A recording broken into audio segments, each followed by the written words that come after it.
그동안 달려오시느라 수고 많았습니다.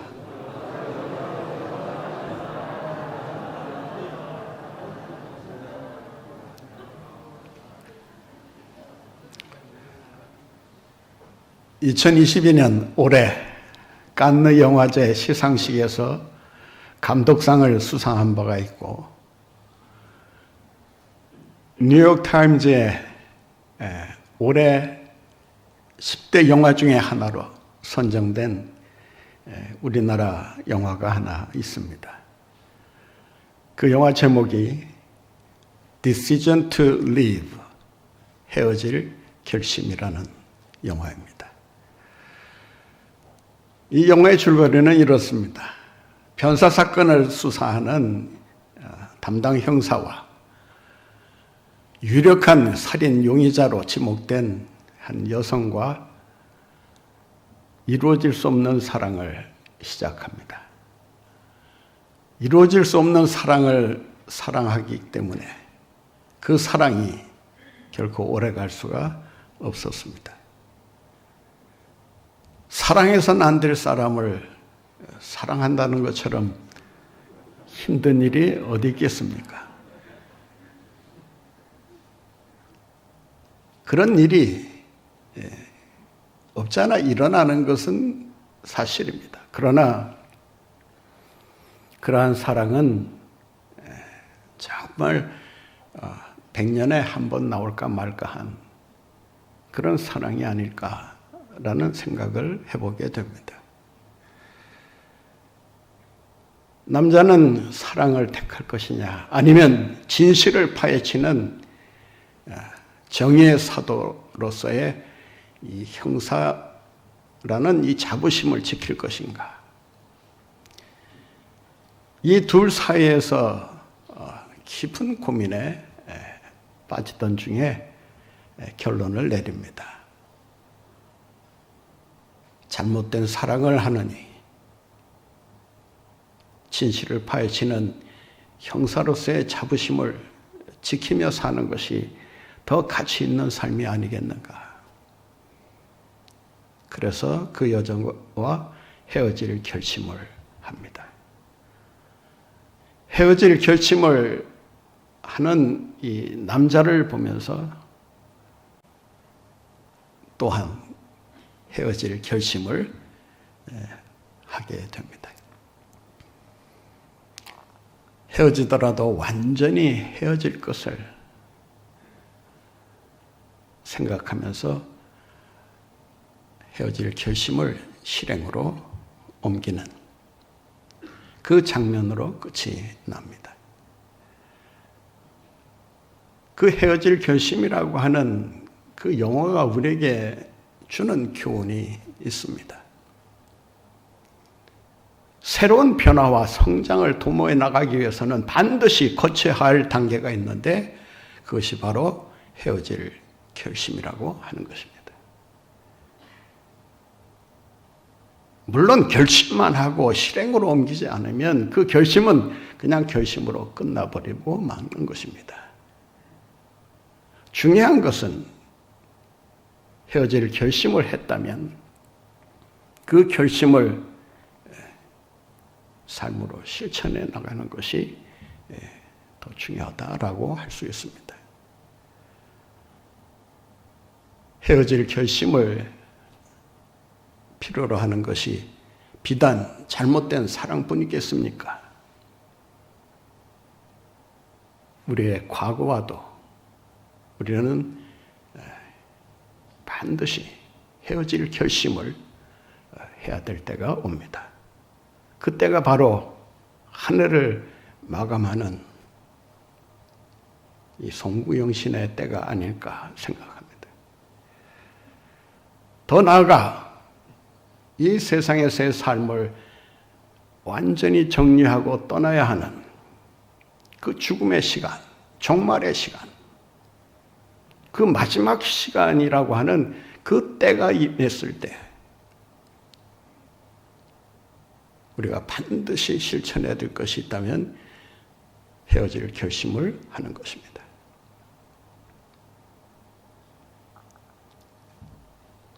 송구영신 예배는 지난날 속에서 우리가 어떻게 살아왔는지를 돌아보며 반성하는 시간일 뿐만 아니라 미래를 내다보며 전망하면서 앞으로의 삶을 어떻게 살아가야 될 것인가, 그러한 삶을 새롭게 결단하는 시간이라고 할 수 있습니다. 그런 의미에서 한 해를 정리하고 새로운 한 해를 소망과 뜻이 가득한 새해를 맞는다는 것은 한 해를 복되게 살아가는 데 있어서 더없이 중요한 삶의 실천이라고 할 수 있을 것입니다. 오늘 본문 말씀에 보면 헤어질 결심을 왜 해야 되는가? 그 이유를 이렇게 밝히고 있습니다. 때가 단축하여졌다.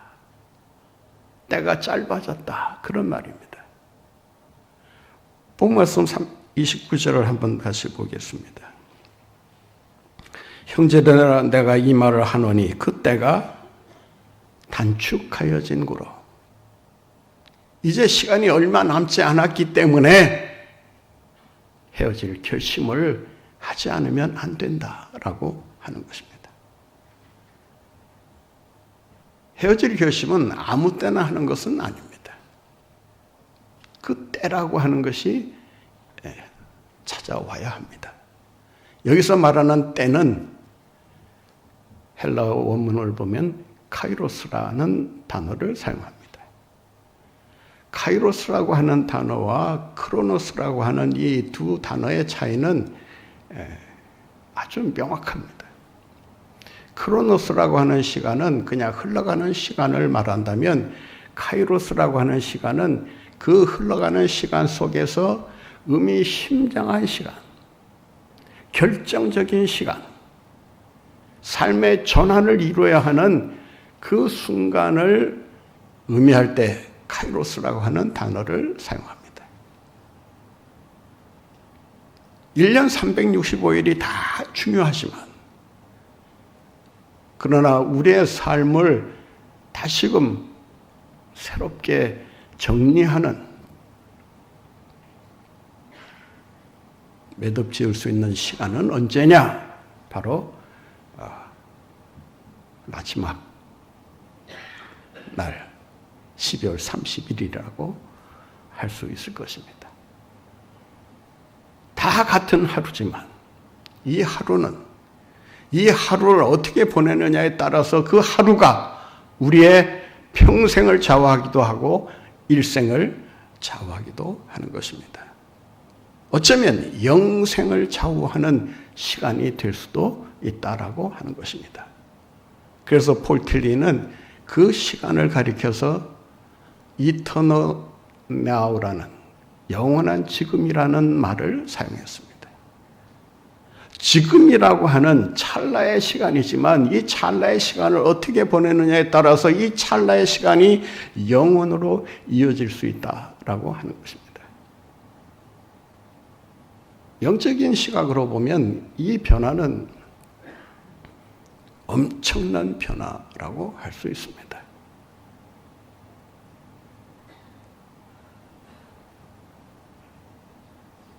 365일 가운데 364일을 시시하게 별 볼 일 없이 살았다 해도 그 하루가 정말 빛나는 하루라면 그 빛나는 하루로 인해서 지난 364일의 그 삶을 완전히 뒤바꿔 놓을 수 있다라고 하는 것입니다.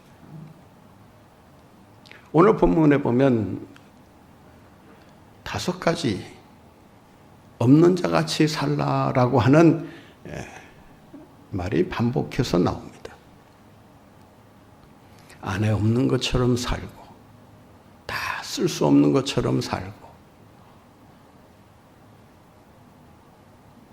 우는 자는 우는 자 같지 않게 살고, 기뻐하는 자는 기뻐하지 않은 것처럼 살라. 이 없이 살라라고 하는 이 5가지를 통해서 우리가 결심해야 될 3가지. 첫째는 사람 중심의 삶으로부터 헤어질 결심을 하라는 것입니다.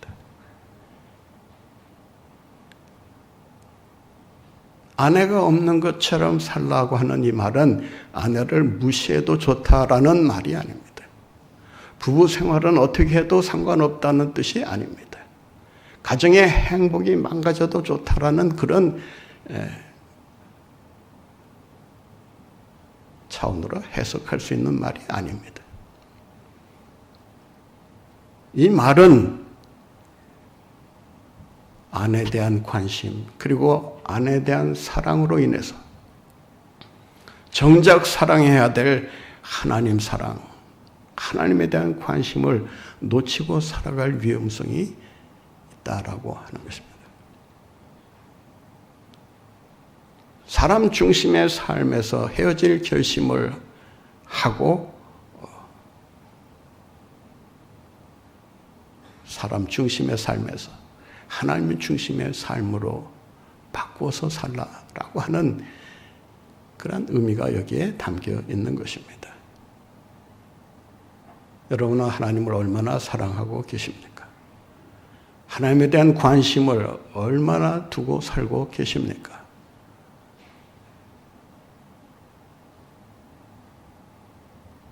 여러분의 관심이 세상에 기울어져 있거나 아니면 사람에게 기울어져 있다면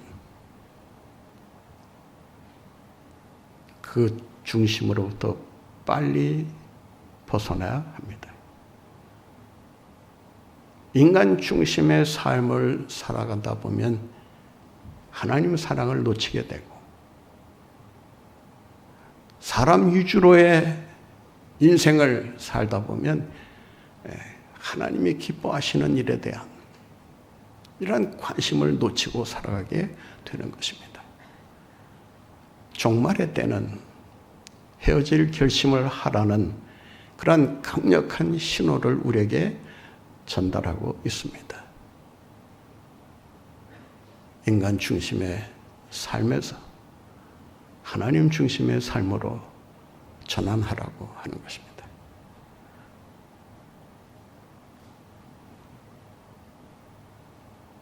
두 번째는 감정과 기분에 치우친 삶으로부터 헤어질 결심을 하라는 것입니다. 본문 30절을 한번 같이 보겠습니다. 우는 자들은 울지 않는 자같이 하며 기쁜 자들은 기쁘지 않은 자같이 하며. 우는 자들은 울지 않는 자같이 그렇게 살라는 것입니다. 기뻐하는 자는 마냥 기쁨에 들떠서 살지 말고 기뻐하지 않는 것처럼 그렇게 살아라 라고 하는 말씀입니다. 이것은 일부러 감정을 숨기고 살라라든지 위장하고 살라라든지 아닌 체 하면서 살라는 말이 아닙니다. 이 말은 감정의 기복을 심하게 겪고 살아갈 수밖에 없는 우리 인간들이 그 감정의 노예가 되지 말고 그 감정과 기분에 치우치는 이런 삶이 아니라 우는 일이면 우는 일, 기쁜 일이면 기쁜 일에 우리가 처하게 될 때 하나님께서 무엇을 내게 주시려고 하는가? 그 뜻이 무엇인가? 그 뜻을 헤아리는 능력이 있어야 한다는 것입니다. 우리에게 실패를 주시는 이유, 질병을 주시는 이유, 가난을 주시는 이유, 살아가면서 많은 힘든 일을 경험할 수밖에 없는 그런 삶 속에서 우리가 과연 그 모든 실망과 좌절을 이기고 승리할 수 있는 삶을 살기 위해서는 어떻게 해야 되느냐? 하나님의 뜻이 무엇인가를 찾는 것입니다. 아무리 슬피 울 수밖에 없는 그런 일을 만났다 해도 그 슬피 울 수밖에 없는 그 일을 통해서 하나님의 뜻을 발견하고 살아간다면 그것은 더 이상 그에게 슬픔이 아니라 오히려 우리에게 희망을 주는 그런 삶이 될 수 있다라고 하는 것입니다.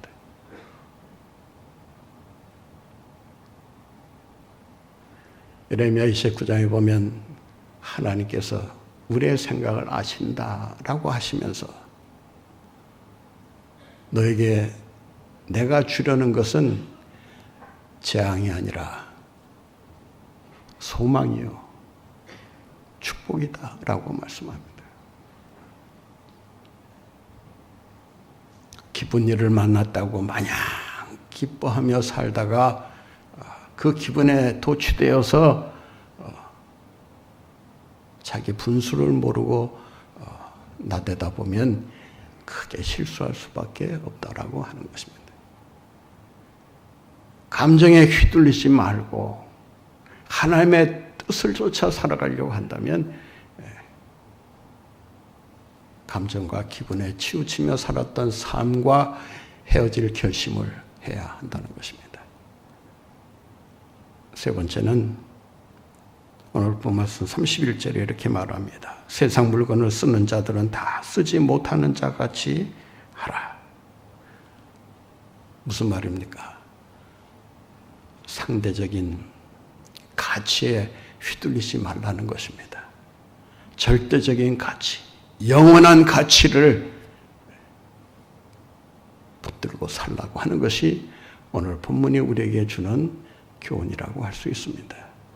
사랑하는 성도 여러분, 세 가지 결심. 이 시간 여러분의 마음속에 이 결심이 살아 움직일 수 있기를 바랍니다. 첫 번째 결심은 뭐라고요? 첫 번째 결심은 사람 중심으로부터 헤어질 결심을 하고 하나님 중심으로 삶의 전환을 이루라 라고 하는 말씀이에요. 두 번째는 감정에 휘둘리지 말고 감정과 기분으로부터 헤어질 결심을 하고 하나님의 뜻을 쫓아 살고 더 나아가서 상대적인 가치에 얽매여 살지 말고 휘둘리지 말고 상대적인 가치와 결별하고 진리 중심으로 절대적인 그러한 권위를 가지고 계시는 하나님만을 바라보며 살아갈 때 한 해가 복되고 형통한 삶이 되어질 줄로 믿습니다. 정오가 됐습니다. 우리 카운트다운을 하도록 하겠습니다.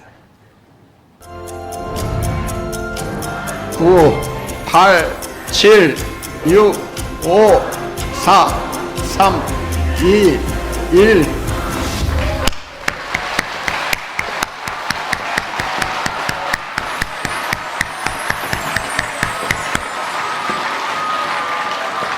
해피 뉴 이어. 한번 인사도 하시죠. 해피 뉴 이어. 새해 복 많이 받으세요.